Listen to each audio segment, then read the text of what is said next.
1. Lily Gladstone.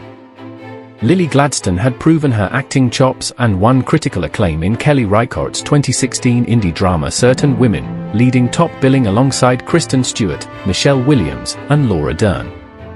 But it wasn't quite enough career momentum to keep Gladstone from reconsidering her options, and despite sporadic bit appearances in films and on TV, the actor was seriously considering restarting her life as a data analyst. That was until, in August 2020, the one and only Martin Scorsese requested a Zoom call with Gladstone for a lead role in his upcoming film Killers of the Flower Moon. Of course, the rest is history. Gladstone is firmly back in the and landed a 2024 Academy Award nomination for her performance in the critically acclaimed blockbuster.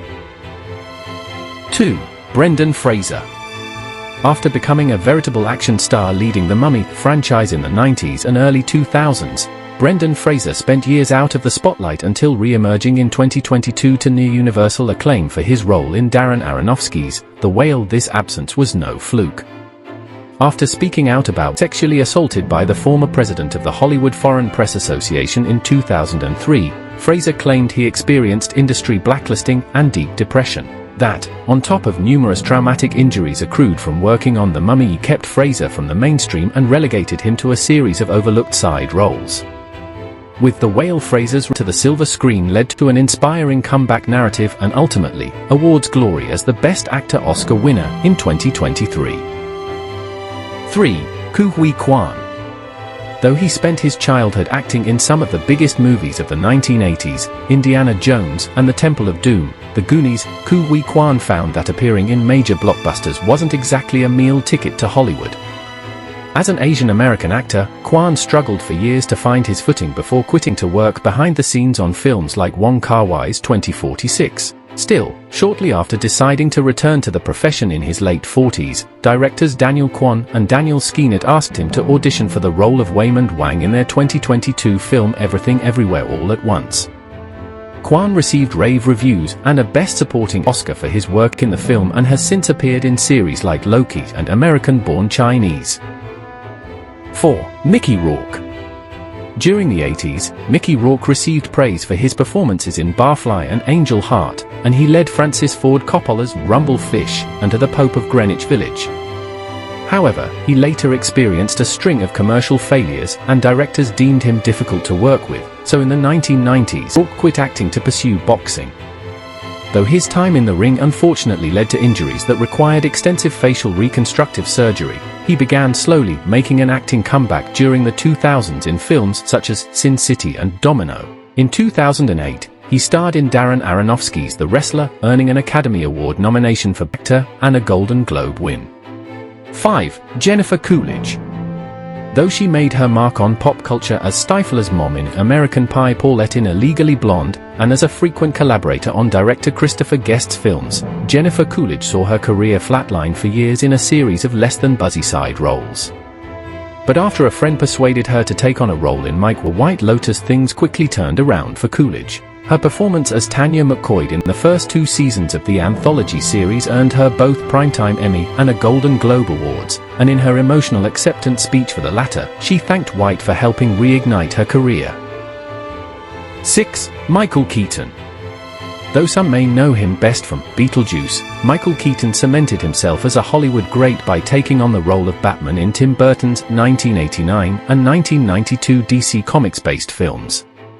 Keaton continued working on other films during the 90s, including Quentin Tarantino's Brown and Steven Soderbergh's Out of Sight. However, he was never able to reach the highs of Burton's Batman films, and his career took a downturn during the 2000s, when he starred in a number of films to consistently mixed results. It wasn't until 2014, when Keaton took on the lead role of a washed-up superhero movie star in Alejandro Iñárritu's and Birdman, that he finally made his grand Hollywood comeback.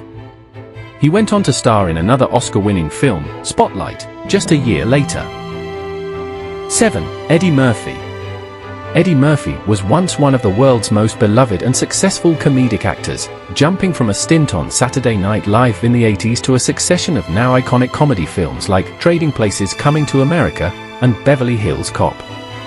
But Murphy's career began to decline during the late 1990s. By the 2000s, Murphy had seemingly swapped adult comedy for family-friendly fare that generated mixed responses from critics and audiences. Though his role in 2006's Dreamgirls did get him an Academy Award nomination for Best Supporting Actor, it was 2019's Dolomite Is My Name, in which Murphy starred as real-life blaxploitation actor Rudy Ray, that bounced Murphy back into the limelight. The role won him a Golden Globe nomination and propelled him back to a hosting gig on SNL, which earned him a 2020 Primetime Emmy Award. 8. Keanu Reeves. Keanu Reeves has been a big name in Hollywood since starring in 1989's Bill and Ted's Excellent Adventure, a breakout role that catapulted him to 90s fame in Point Break and The Matrix films. However, he languished in little-seen indies, schlocky action flicks, and a series of commercials during the mid to late 2000s. Sad Keanu even became a popular internet meme in 2010, still 4 years shy of Reeves' starring appearance in the first John Wick film, which bounced the actor back onto the A-list. Now, both the John Wick and Reeves have achieved legendary status, the 4-film franchise raked in more than $1 billion global box office over 9 years, and Reeves has appeared in a number of high-profile picks in the same time period, even reprising his role as Neo in 2021's The Matrix Resurrections. 9. Matthew McConaughey. Matthew McConaughey achieved a career breakthrough in the early 1990s, starring as the iconic David Wooderson in Richard Linklater's Dazed and Confused. But by the 2000s, his career stagnated amid a slew of rom-com leading roles, and McConaughey decided to seek out more challenging, dramatic work.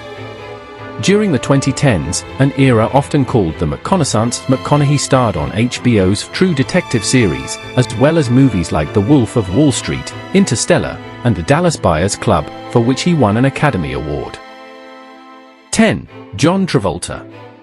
John Travolta hit it big during the 1970s, with back-to-back classics Carrie, Saturday Night Fever, and Grease.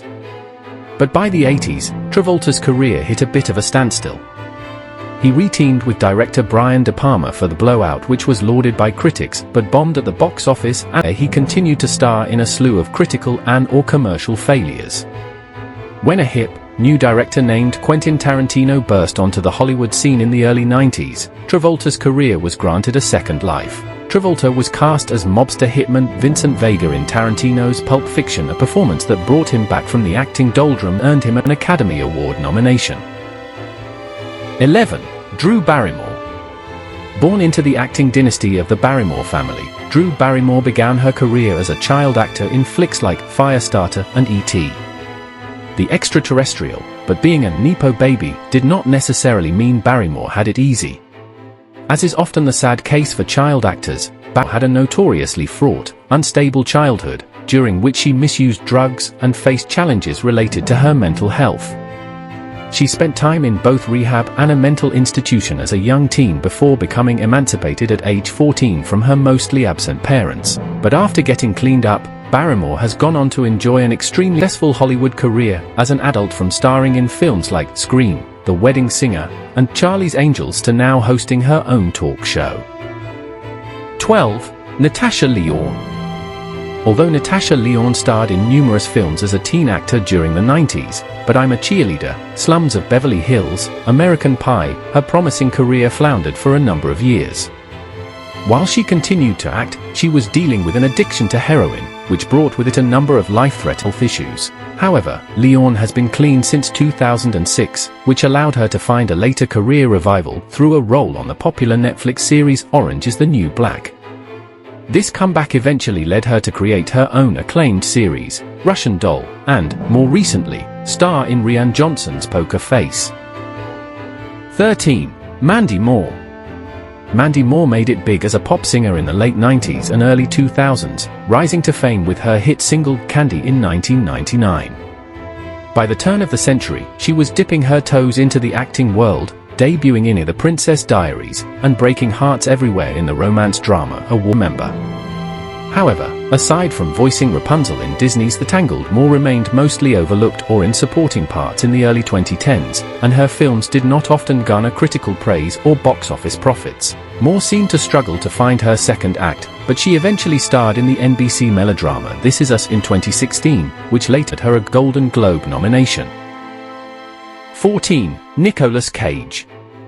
To say that Nicolas Cage had a comeback might sound a bit confusing. The guy rarely seems to stop working, partly due to some hefty real estate debts he's accrued over the years. But after leading popular flicks such as Raising Arizona, Con Air, and Face Off and being nominated for 2 Academy Awards, winning one, Cage appeared in numerous universally panned films that tarnished his reputation. Nicolas Cage memes reigned supreme on the internet during the 2010s, and it seemed the actor's best days might be behind him. However, he experienced something of a career resurgence in 2018 when he starred in the acclaimed indie horror Mandy, and Cage has come to restore his standing with roles in independent features such as Spig and Dream Scenario. 15. Marlon Brando. It's hard to imagine that a Hollywood icon like Marlon Brando could have ever experienced a career slump, but nevertheless, it happened to the On the Waterfront star as he hit middle age. In fact, prior to his career-energizing role of Vito Corleone in Francis Ford Coppola's The Godfather, Brando was something persona non grata in Tinseltown, as he stumbled through a series of commercial failures and a reputation of being difficult to work with. Studios were unwilling to take a chance on an actor who seemed to have become box office poison, and Coppola himself had to fight with The Godfather producers in order to secure Brando for the film. That battle led to one of the most pivotal performances in movie history, which won Brando an Academy Award and fully cemented his status as a true Hollywood legend.